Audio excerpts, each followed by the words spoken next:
पूरा स्पेसक्राफ्ट अंदर से हिल सा गया। मैक्स और स्कारलेट को संभलने तक का मौका ही नहीं मिला। सीटें, दीवारें, सब कुछ थरथरा सा उठा। तभी उनके स्पेसक्राफ्ट की स्क्रीन पर एरर दिखने लगा। Error, gravity force too high, system failure. झटका इतना तेज था कि डार्क एक्सप्लोरेशन अपनी तय दिशा से हटकर किसी दूसरी तरफ बहुत दूर जा पहुंचा कुछ ही सेकंड में। जहाज इतनी दूर चला गया कि दोनों को समझ ही नहीं आया कि वे अब कहां हैं। स्कारलेट ने डरते हुए खिड़की के बाहर देखा और कहा, मैक्स, लगता है हम किसी ब्लैक होल के बहुत पास आ गए हैं। मैक्स ने भी बाहर देखा और उसका दिल तेजी से धड़कने लगा। दृश्य बिल्कुल भयावह था, इतना काला कि उसकी कल्पना भी कोई नहीं कर सके।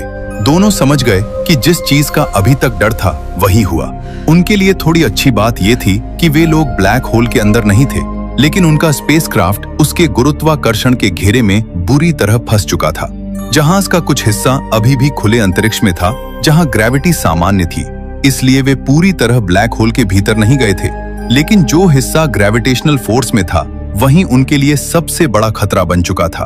उनका स्पेसक्राफ्ट अब एक काले घूमते हुए रिंग जैसे घेरे में अटक सा गया था, जिसको वैज्ञानिक भाषा में ब्लैक होल ट्रैप कहते हैं। सिस्टम लगातार अलर्ट दे रहा था। दोनों पूरी तरह हैरान और परेशान थे।